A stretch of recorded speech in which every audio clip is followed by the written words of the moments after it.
오늘은 마가복음 7장 24절에서 37절까지 말씀입니다.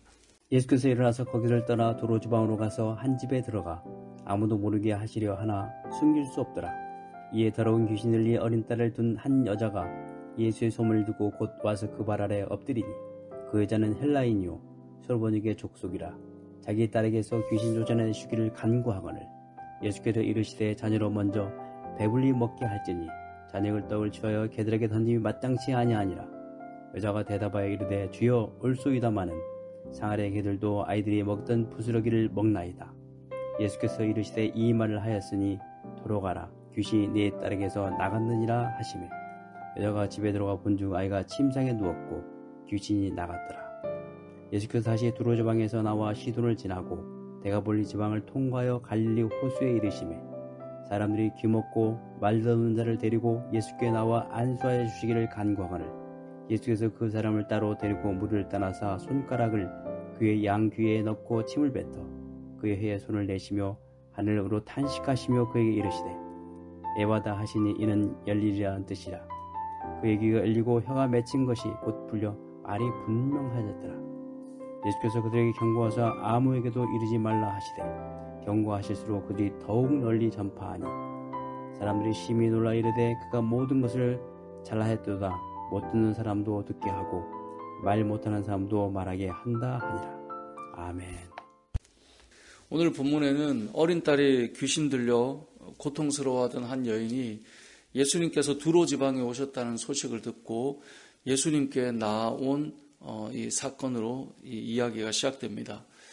그렇게 나와서 자신의 딸에게서 귀신을 쫓아내어 달라고 간구하죠. 그런데 이 여인은 오늘 본문 26절에 보니까 헬라인이요 수로보닉의 족속이다라고 되어 있습니다. 그러니까 한마디로 이방인이다 이 말입니다.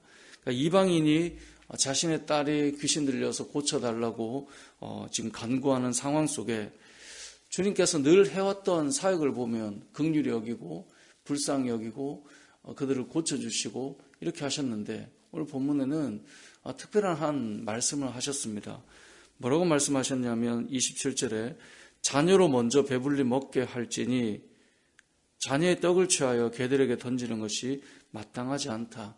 그러니까 이 말은 어떤 사람이 자녀에게 먼저 배불리 먹게 하지 자녀의 떡을 아직 자녀에게 다 먹이지도 않았는데 개들에게 던져줘서 먹게 해주겠냐? 그건 너무나 일반적이지 않다. 이제 이 말인 겁니다. 이것은 바꿔 말하면 너희들은 이 개와 같은데, 그러니까 이방인들이 개와 같은데 어떻게 너희에게 이러한 병 고치는 일들을 하겠냐? 이 말과도 같거든요. 엄청나게 불편한 말이에요. 돌려서 말한 거지만 그 당사자가 그 앞에서 들을 때는 아니 지금 나를 개로 여기냐? 이렇게 여길 수 있는 거죠. 근데 이 여인은 뭐라고 대답합니까? 28절에 보니까 주님 옳습니다. 하지만 상 아래 개들도 아이들이 먹던 부스러기를 먹지 않습니까? 그 부스러기라도 나에게 주십시오. 이 말이에요. 그러니까 나에게 부스러기의 은혜라도 끼쳐주신다면 그것으로도 충분히 내 아이가 고침받고 치유되고 회복될 것을 알기 때문에 그것이라도 허락해 주십시오. 이 말을 하고 있는 것입니다. 그러자 예수님께서 이 여인을 이 여인에게 이제 돌아가라. 마가복음 아주 간단하게 말씀하고 있지만 사실 이 여인의 믿음은 칭찬받을 믿음 아니겠습니까? 오늘 본문을 통해 우리가 알 수 있는 내용은 무엇입니까? 이 여인은 자신의 어떤 자존심이나 자신의 어떤 자아나 이런 것들보다 하나님께서 나에게 주실 은혜를 더 크게 여겼던 사람임을 우리가 볼 수 있습니다. 예를 들어 이런 겁니다. 우리는 하나님의 은혜를 구하고 삽니다. 하지만 은혜를 구할 때 내가 자존심을 상하는 일이 찾아오면 내가 은혜를 안 구하고 말지 굳이 내가 이런 소리까지 들어가면서 고침받거나 치유받거나 은혜를 받거나 해야 되는가? 어쩌면 우리는 그런 생각을 할지 모릅니다. 내 자존심을 지키고 내 자아를 유지하고 나를 아주 우아하게 세워놓을 수 있는 그 범위 안에서 은혜를 이야기하지 내 자존심 무너뜨리고 내 자아가 사라져가고 나의 어떤 우아함과 나의 그래도 사회적 지위와 내가 그래도 남들에게 보일 때 민망하지 않은 그 선에서 우리는 은혜를 구할 때가 많다라는 것입니다. 그래서 우리는 은혜를 구하지만 사실상은 그것보다 더 중요한 것이 나라고 하는 존재감입니다. 만약에 우리가 하나님 앞에 나왔을 때 하나님의 말씀이 들려질 때 간혹 그런 경우가 있거든요. 그런 의도로 전하지 않지만 어떤 그 상황 속에 이거 지금 이런 의미야? 라고 말하면서 어떻게 꿈틀거릴 때가 있냐면 정말 내가 기분 나빠서, 그러니까 결국 어떤 이제 상황이 되냐면 하나님의 은혜는 구하지만 감히 나를 건드려 라고 하는 것이 우리에게 더 커질 때가 있다는 거예요. 오늘 본문의 이 여인은 우리가 일반적으로 생각하면 정말 이렇게 내가 취급받느니 내가 구하거나 이렇게 안 하고 말지라고 하는 그 상황이 사실 오늘 본문에 고스란히 녹아 있습니다. 하지만 그 가운데에서도 부스러기 은혜라도 나에게 던져진다면, 그것이 나의 인생을 바꾸고 그 부스러기 은혜라도 던져진다면 우리 아이의 치유의 역사가 일어날 것이고, 그것만이라도 나에게 던져진다면 그것으로 내 인생이 족하다라고 하는 겸손함으로 받아들이는 그 마음속에 오늘 본문의 역사가 일어났다는 것입니다. 저도 새벽에 이 말씀을 이렇게 반복해서 보면서 그런 생각이 들었습니다. 내 안에 이러한 겸손함이 얼마나 갖춰져 있는가. 하나님께서 말씀하실 때 그래도 나를 좀 지켜주시고 내 기분 좀 이렇게 맞춰주시고, 그래도 내가 좀 어디 갔을 때 부끄러움 당하지 않도록 해주시고, 그러면서 은혜를 베풀어 주시면 얼마나 좋을까. 이것이 저에게도 있는 마음인 거예요. 만약에 주님이 이렇게 저를 표현하시고 어디 가서 이렇게 말씀하실 때 남들이 듣는다면 정말 이렇게 해야 됩니까? 라는 생각이 찾아올 수 있겠다는 생각이 드는 거죠. 우리 모두에게 있을 수 있는 이야기입니다. 하지만 우리가 겸손하게 하나님께서 주신 은혜, 부스러기의 은혜라도 우리에겐 필요하다라고 하는 사실을 기억하며 겸손하게 하나님 앞에 나아가는 것, 그것이 시작될 때 우리가 하나님의 역사를 경험하게 된다는 것을 보게 되는 것입니다. 오늘 본문에서 또 한 가지 알 수 있는 것은 36절 말씀에 보면 그 밑에 또 이 에바다 사건이, 에바다 열리라 이 말인데, 이 사건 이후에 예수님께서 이제 그들에게 경고하십니다. 아무에게도 이러지 말라라고 경고하셨는데도 어떤 일이 일어납니까? 경고할수록 더욱 널리 전파돼요. 우리는 요즘에 보면 전도합시다라고 말을 해도 더욱 널리 전파되기보다 조심스러운데, 이때는 하지 말라고 해도 막 전파가 돼요. 자, 차이는 뭘까요? 오늘 본문에 등장하는 사람들은 지금 실제로 하나님의 은혜를 경험하고 있기 때문에 그렇습니다. 나에게 지금 역사가 일어나고 있는 거예요.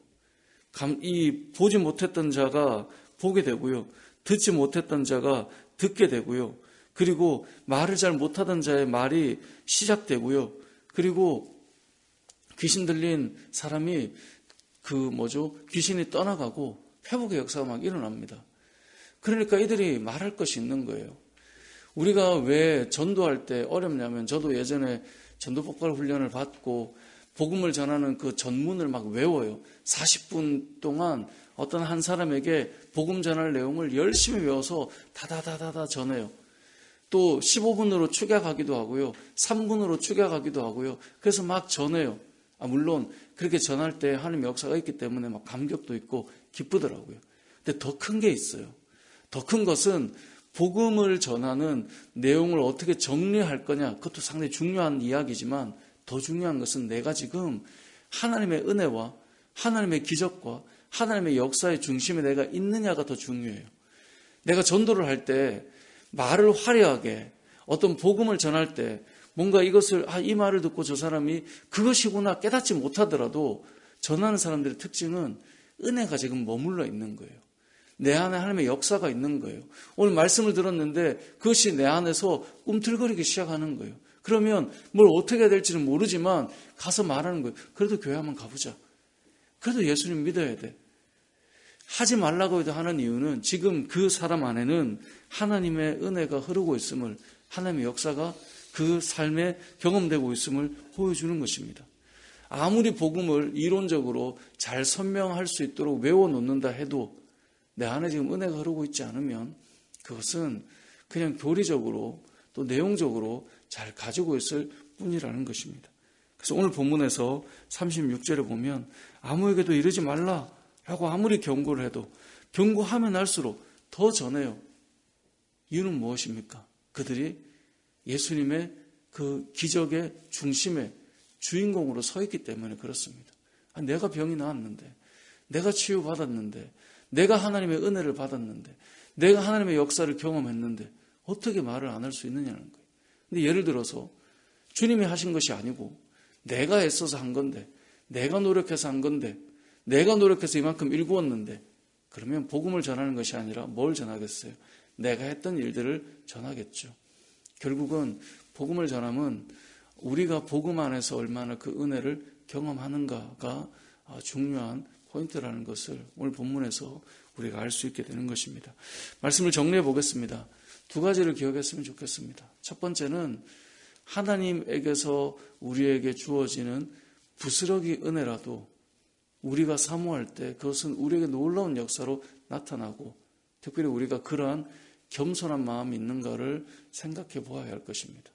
두 번째는 오늘 본문에 나오는 것처럼 복음의 전파는 그 복음의 역사의 중심에 있을 때 우리가 전하게 되는 것인데 저와 여러분이 날마다 주님의 은혜와 역사와 기적을 경험하고 오늘도 이 새벽에 기도할 때 하나님께서 우리의 삶 속에 역사하시는 그 은혜들을 경험하여서 이웃에게 또 내가 만나고 있는 사람들에게 그 은혜를 나누고 전할 수 있는 저와 여러분의 삶이 되시길 주님의 이름으로 축복합니다. 아멘.